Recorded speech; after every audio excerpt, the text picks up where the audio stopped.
مرکز خبرنگاران افغانستان امروز نتیجه یافته‌های خود را در زمینه آزادی رسانه‌ها در کشور در یک سالی که گذشت اعلام کرد. این یافته‌ها نشان می‌دهد که از ماه می سال 2023 تا اکنون خبرنگاران و رسانه‌ها در کشور به لحاظ برخورداری از حقوق قانونی و بنیادیشان با محدودیت‌ها و مشکلاتی به مراتب بیشتر نسبت به دوره یک ساله قبل از آن مواجه بودند. متاسفانه طالبان در 12 ماهی که گذشت دست کم 4 دستورالعمل تازه رسانه‌ای برخلاف قانون رسانه‌های همگانی افغانستان صادر کردند. این دستورالعمل‌ها که شمارشان تکنون به 17 مورد رسیده است، در حقیقت مبنای برخورد حکومت طالبان با خبرنگاران و رسانه‌ها به شمار می‌رود. مرکز خبرنگاران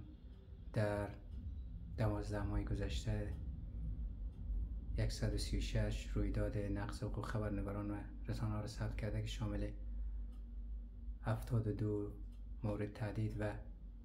64 مورد بازداشت خبرنگاران است.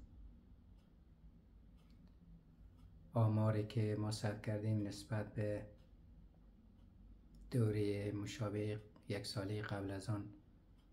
77 مورد کمتر است که دلگرم کننده است و از جانب دیگر ما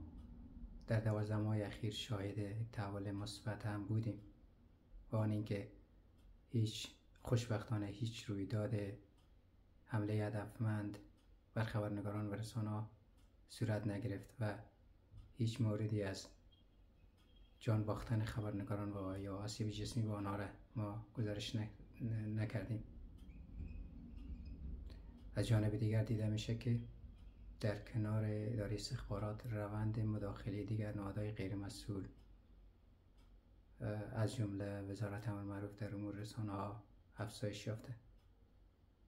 و این ادارات غیر مسئول متاسفانه خبرنگاران به طور خودسرانه احضار میکنن، مورد بازجویی قرار میدن و حکم بازداشتشان برخلاف قانون صادر میکنن. در چنین وضعیتی متاسفانه کمیسیون رسیدگی به شکایات و تخلف‌های رسانه‌ای هم به یک ابزار سرکوب رسانه‌ها تبدیل شده و این کمیسیون خود در موارد زیادی حکم بسته شدن رسانه‌ها یا تعلیق کاری فعالیت رسانه‌های آزاد و خصوصی را صادر کرده است.